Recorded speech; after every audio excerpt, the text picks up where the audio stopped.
speaking of food, it gives me great pleasure to move to our second trade association. And we're getting closer now to the actual product controls and the question of, is the EU ready for UK SPS controls? Are the health certificates ready to go? What about pre-certificates? What about completing EHCs? Are the Spanish, German, Slovenian, Greek vets ready to sign our beautiful model health certificates? We're going to get closer into this in our final intervention before the break with Rod Addy. Now, I am excited that Rod Addy's come on. He's Director General of the Provision Trade Federation, and he can tell you a lot about EU, UK food provision readiness, and even's got Swiss members. So they will also be affected by the SPS controls coming in. So Rod, are you with us? I am indeed, Arne. May I pass the floor to you and let the dice fall where they may? Absolutely. Okay, thank you for that introduction, Arne. I will attempt to share my slides, and I have sent slides over to you as well. So if I can't share, then hopefully I'll get ready right away. I'll flag you to step in. So let's just do that now.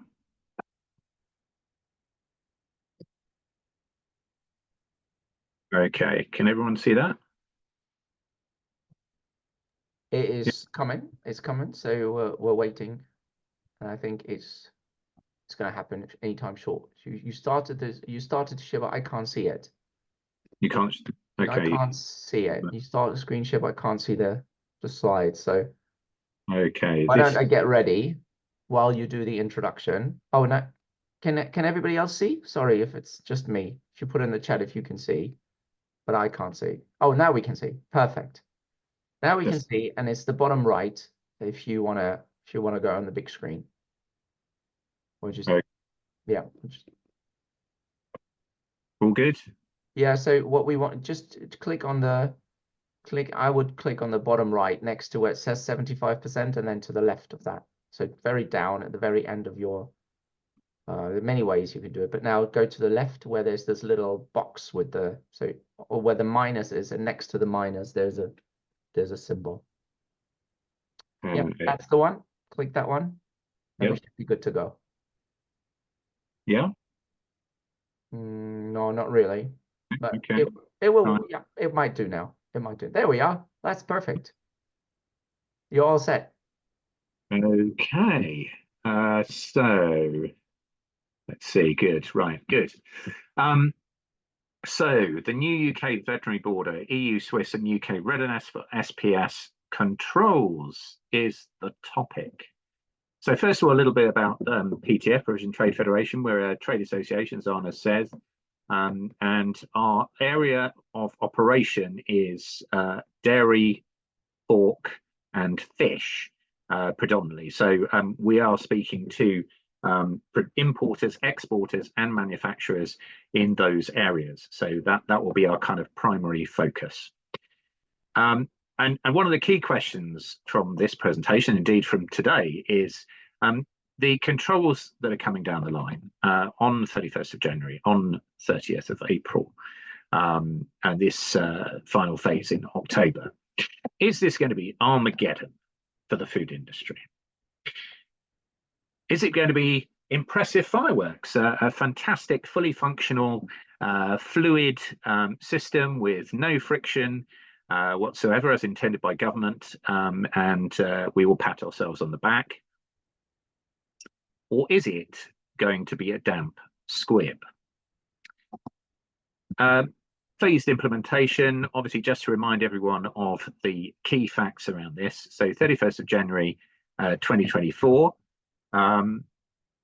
EHCs needed for expert health certificates needed for imports of medium risk animal products, including meat and raw milk dairy products, plant products, high risk food, feed on animal origin from EU. Now, many people will be familiar with this, but I thought it would be good just to remind ourselves of the basics here, because even here there's still some confusion.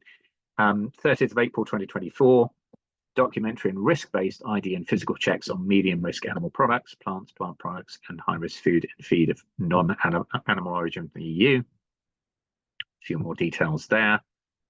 And then the 31st of October 2024, safety and security declarations needed for imports into GB from EU or other territories where the waiver applies, including Ireland.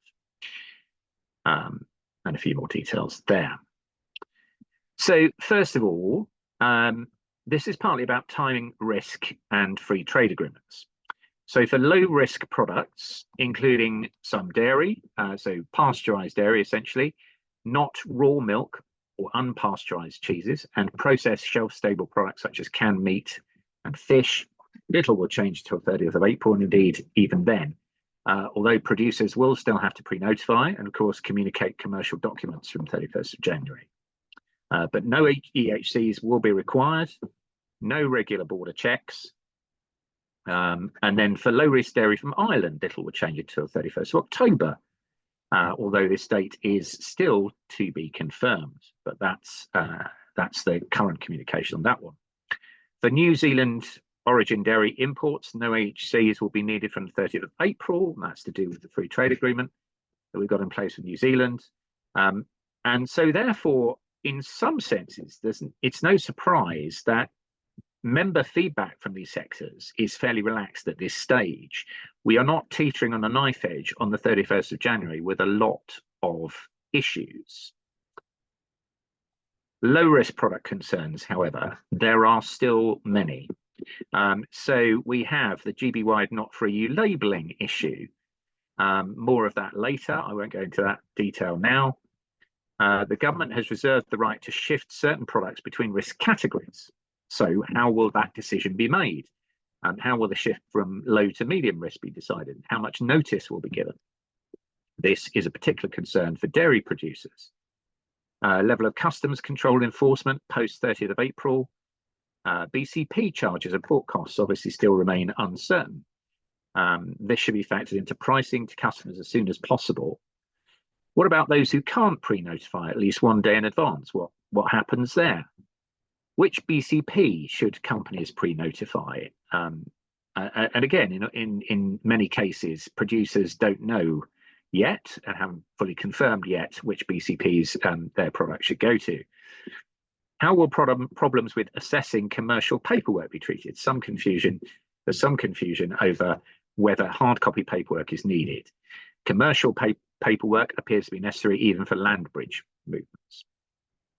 And there's still no detail on BCPs receiving dairy products from Ireland on the GB West Coast in terms of how that process works from October and capacity and so forth. Medium risk product concerns, varying degrees of confidence and readiness in this area. So some are confident they have EHCs lined up and others aren't.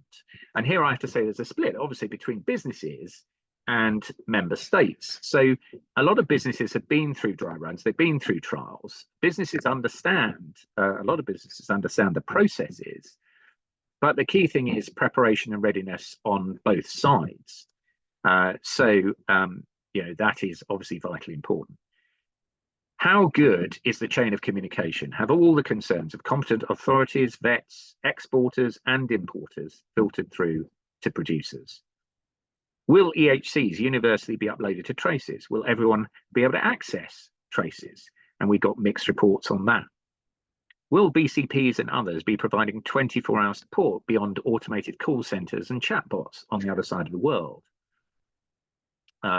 BCP charging, again, cropping up here, same issue. Will EU member states have EHCs ready? Will vets be willing or available to sign those EHCs? Reports vary. And of course, lack of communication between government, PHAs and BCPs. The Sevington issue, as we've already heard. Again, not, I would say, world-class communication between all parties there. So here's a case study of a member working, they're an unpasteurized cheese importer importing from France, Switzerland and Italy. So medium risk. So Their quote is, "It's unlikely EHCs will be ready for the deadline due to lack of official communication on these from some EU member states. Most of our sites in Europe are informing us that their local authorities are still not ready. In France, sites seem ready, but procedure is still not finalised between manufacturers and consolidation hubs. Some vets report EHCs are not visible on Traces NT yet." Switzerland. Trial will launch next week. Switzerland is not in the list of countries for which GB will accept a verified PDF, but the supplier in Switzerland had agreed to arrange a trial with their vet using a printed PDF. And Italy, sites have been informed by their vets that they are waiting for official confirmation from the ministry before they can confirm anything.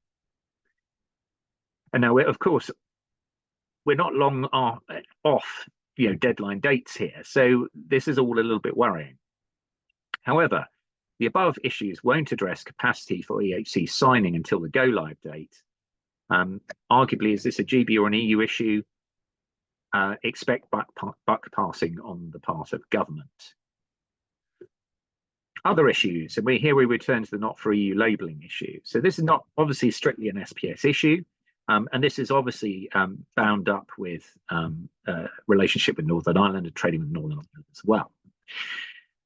However, it's really important to mention this because this is a huge issue, and GB-wide not for EU labelling is going to be phased in from October 24, so not a heck of a lot of time for industry to get its ducks in a row. It's huge for suppliers that supply the same product lines for EU, rest of the world, GB and Northern Ireland. Would entail splitting those lines in two and either stickering or packing products separately, costing suppliers many millions of pounds. PTF has campaigned in the press and written to DEFRA Secretary of State Steve Barclay on the issue, and via an SPS CERT group, which Karen Goodburn, who we'll hear from later, of the Chilled Food Association, runs. This letter has been forwarded to Deputy Speaker Sir Roger Gale, who's passed it on to the Minister of State, the Cabinet Office, Lucy Neville-Rolfe, and we're awaiting response. And of course, this issue develops almost on a daily basis. We're hearing particularly the devolved administrations now coming out against. And of course, strictly speaking, labelling is a devolved issue. So a little bit of a mess there, how they're going to resolve that one legally. Other issues include poor government communications, dialogue. I think has been intimated occasionally both in chat and via other speakers. Our experience of this, that dialogue has really deteriorated from two-way to one-way, with government officials reeling off scripts and real-time Q&As sparse to non-existent, even when there is time for them. Sometimes even the chat function is disabled. Spurious issues are given, such as topics are too political to discuss. It's very difficult to see how a lot of these issues are not political, and you're engaging with a government department. We know from questions posted that many queries go unanswered. The concern is, if this is the case for those who are engaging, what about the folks who aren't?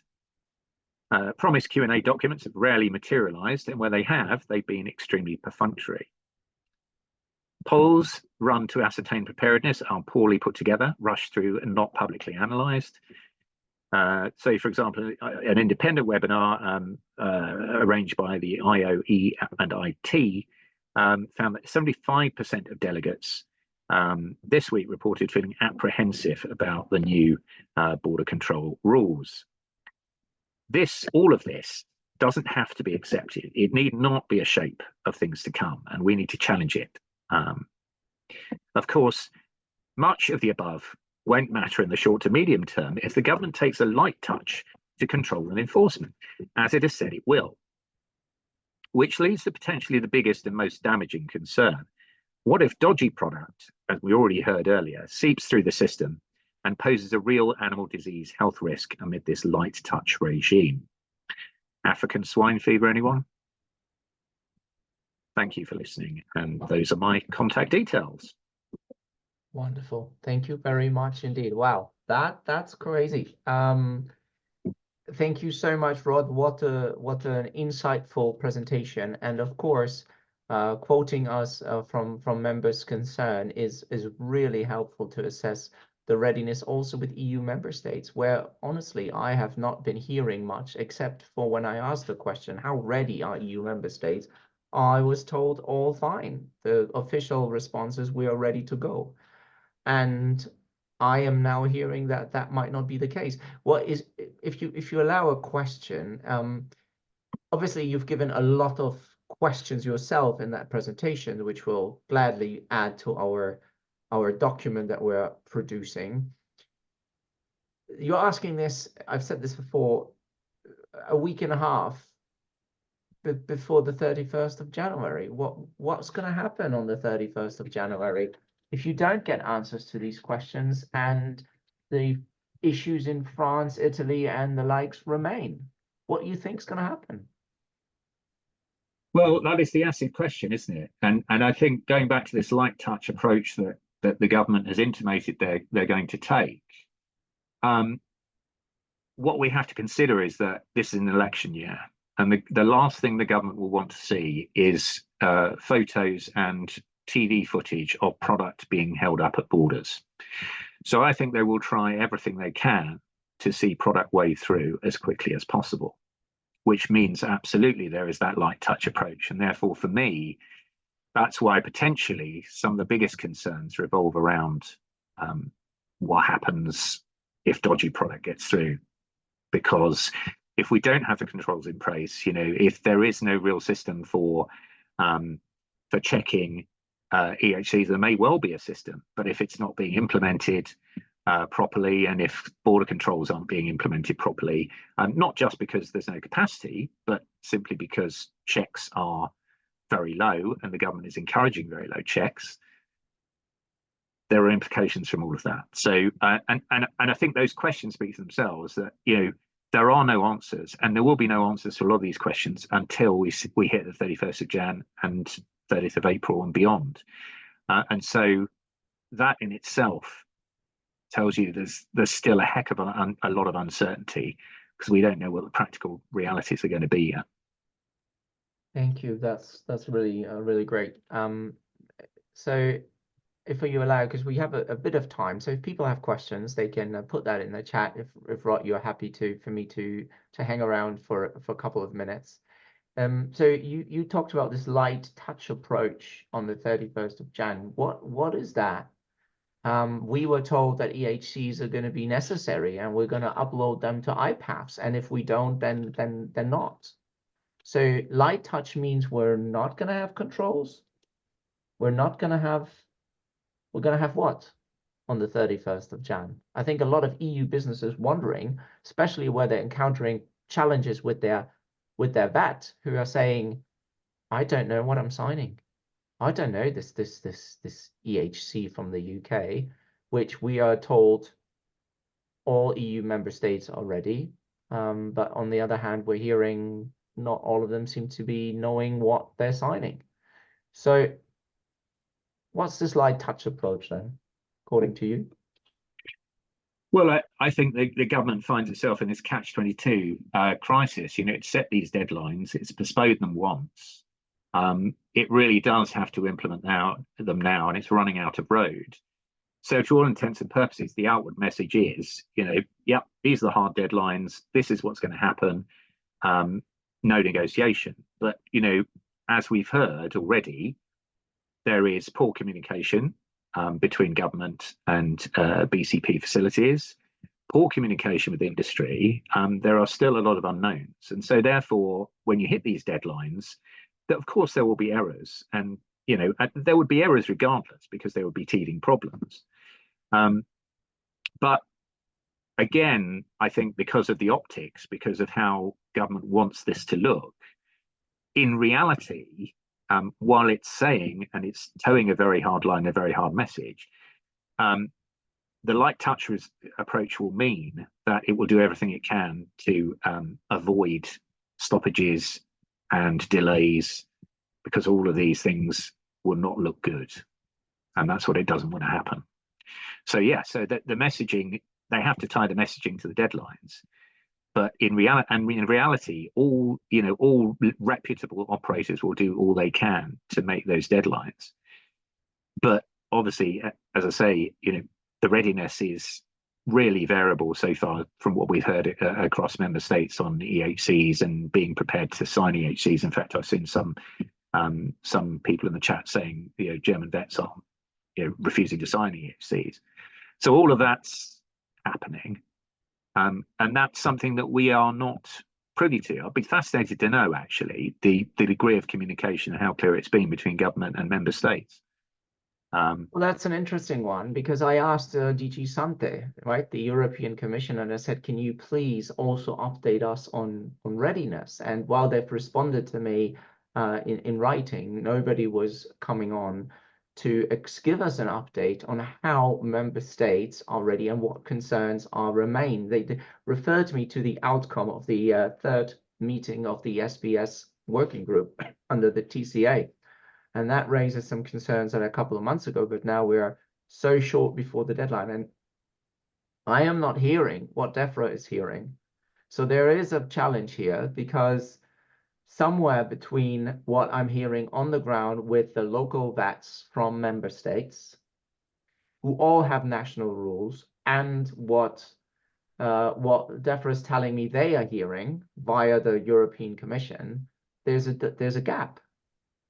And of course, the challenge is, if the EHCs do not get signed, we don't need to talk about border control posts. We don't need to talk about fees.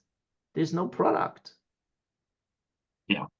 And I think this, and I referred to in one of my slides, I think this kind of trickle-down effect in terms of comms from, competent authorities to vets, to exporters, to importers, to producers this side of the channel, that's a lot of moving parts. And we all know what Chinese whispers does, but you'd need excellent communications at all stages. And from what I've seen, that isn't happening. So you're seeing pockets of people who maybe at the end of the line feeling quietly confident, but are totally unaware of what's happening further up.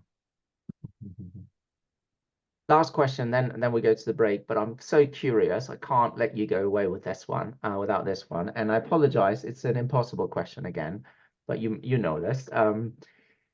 What are your tips between now and the 31st of January? What are you telling your members? What are you telling us, the 200 people on this call? What would you say are the things we need to focus on now? Yeah, I mean, that's huge, isn't it? I mean, I think going back to it's a hugely complex issue, but I think it comes back to, and indeed, the government, the top line from government is reasonably clear on this. It goes back to risk categorization, so know the risk category that your product sits in, and actually even there are still some questions, broadly speaking, by commodity code people know, but there is this concern about, is that risk going to move from low to medium, for example? But that's one of the things you absolutely need to know clearly, and from that will then come what you need to then do in terms of preparedness for EHCs. So much comes down to close communication. I would urge everyone to, where possible, ensure that they have a clear picture of every stage of the chain, not just their bit and the person they're dealing immediately with, because otherwise I think then errors can creep in. So clear communication across all parts. And 1.5 weeks out, I know that's quite a challenge. I'm hoping that that's already been engaged with by a lot of producers and importers and so forth. But that's absolutely vital, because otherwise we won't know what's going to happen. And keep pressing government, and we are obviously today on this webinar going to take this and press government on these issues. We're pressing government, industry is pressing government for clear answers on some of these issues. Thank you. Thank you. Insightful, very insightful. And thank you also for coming on and speaking so clearly and voicing concerns, but also asking questions and giving us some steer as to how we should spend the next couple of days to get ready for this significant change. Rod, it's been a pleasure to have you. I think we all are in need of a bit of a break now to reflect on what we've heard.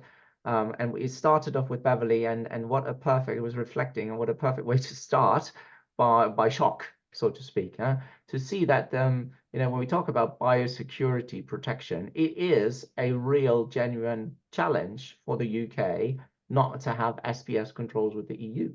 So that's the premise. But then how we're going to make this work in practice is a multifaceted challenge, which involves a lot of people. And as you've heard now, we're getting first reports on that member states in the EU are still full of questions. And that will be the focus of the second part when we come back. We're going to hear from many speakers that will give us a more insight about how we're going to get EHCs. So we've identified the risk categories. We know we need an EHC. Now we're going to the EU member state where we want to get the EHC. We present the EHC to our suppliers, our customers, the people that are sending us the products. And then what happens?